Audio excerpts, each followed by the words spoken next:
All right, everybody, welcome back. We've got some really fascinating stuff to dig into today. Yeah, this is going to be a good one. Our listeners have been sending in a ton of articles and videos all about DeFi. Decentralized finance. That's it.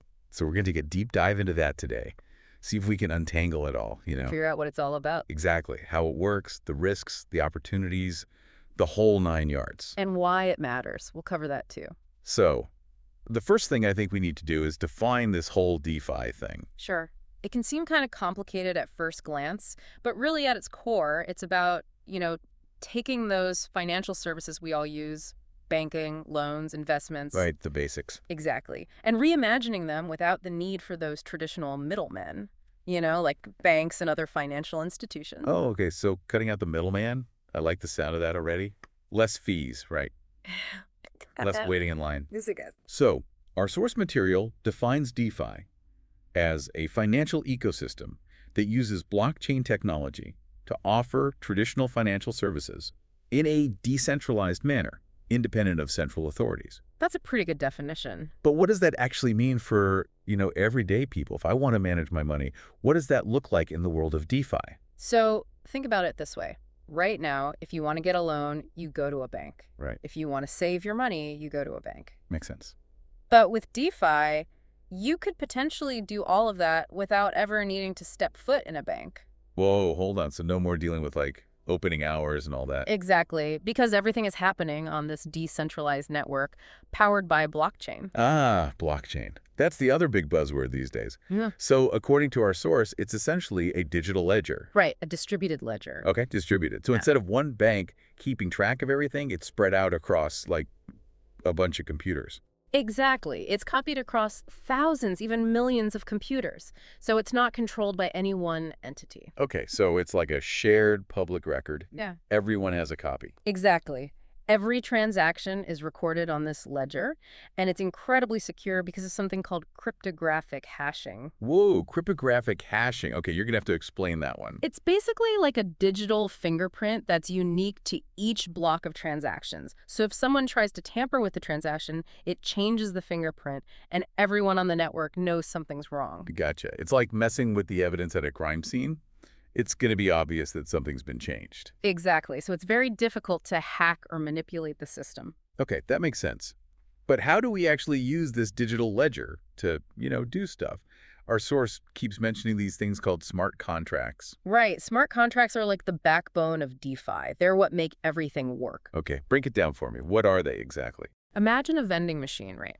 You put your money in, you make your selection, and the machine automatically dispenses your snack. Yep, I see where you're going with this. A smart contract is kind of like that, but for financial services. They're basically lines of code that self-execute when certain conditions are met. So let's say you want to take out a loan. You put up some cryptocurrency as collateral, and the smart contract handles everything else, from setting the interest rate to transferring the funds when the conditions are met. No need for paperwork or waiting for approvals. Wow, okay, so it's like this automated agreement that lives on the blockchain. Exactly. Our source gave an example of a lending platform where the interest rates and repayment terms are all managed by these smart contracts. Yeah. It's like the ultimate self-service banking. Exactly. But hold on, if these contracts are just code, couldn't there be bugs? What happens if there's a glitch in the system? That's a really important point.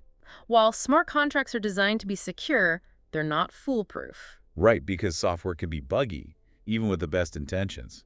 Exactly. That's why the auditing of smart contracts is crucial in the world of DeFi.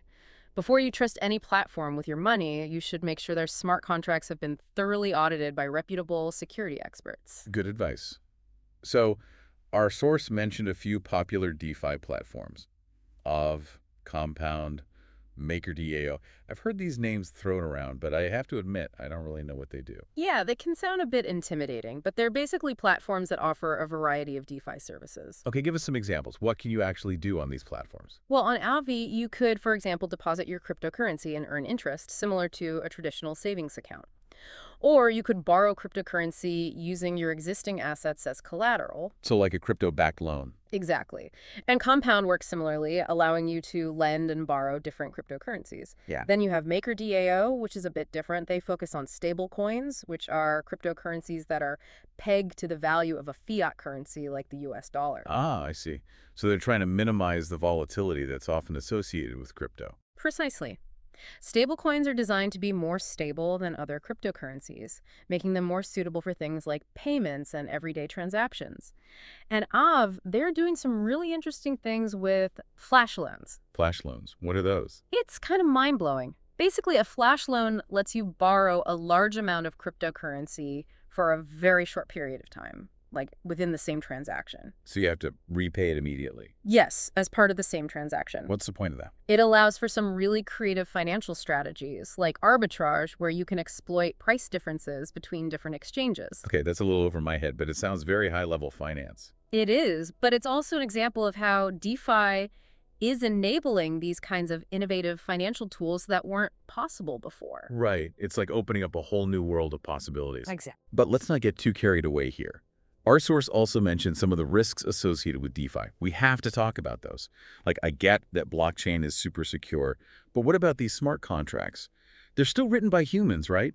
Humans make mistakes. Absolutely. And that's a major risk to consider. There's always the potential for bugs or vulnerabilities in the code that could be exploited by hackers. That's why, as we mentioned before, smart contract auditing is so important. Right, so do your research, make sure the platforms you're using are taking security seriously. Exactly. And beyond the security risks, you also have to consider the inherent volatility of the cryptocurrency market. The value of your assets can fluctuate wildly, and that can be a big risk, especially if you're borrowing or lending. Right, it's not for the faint of heart. Exactly. And then there's also the whole regulatory landscape, which is still very much evolving. Governments around the world are still trying to figure out how to regulate this space, and that can create uncertainty for investors. So basically, DeFi is this whole new world, full of potential, but also full of risks. That's a good way to put it. It's like the Wild West of finance. Lots of opportunities, but you need to be careful. Okay, so let's sum this all up for our listeners. We've learned that DeFi is all about cutting out the middleman in financial services. Right. It uses blockchain technology to create secure and transparent systems. And smart contracts to automate all kinds of transactions, from lending and borrowing to trading, and even more complex things like flash loans. It has the potential to really revolutionize the way we think about finance. But it also comes with risks. Definitely. Smart contract bugs, market volatility, regulatory uncertainty, these are all things to be aware of before diving into the world of DeFi. Exactly. So do your research, understand the risks, and remember, not your keys, not your coins. That's a big one in the crypto world. But here's a question to ponder as we wrap up today's deep dive. Okay, I'm listening. What happens if DeFi continues to grow at this crazy pace? That's a good question.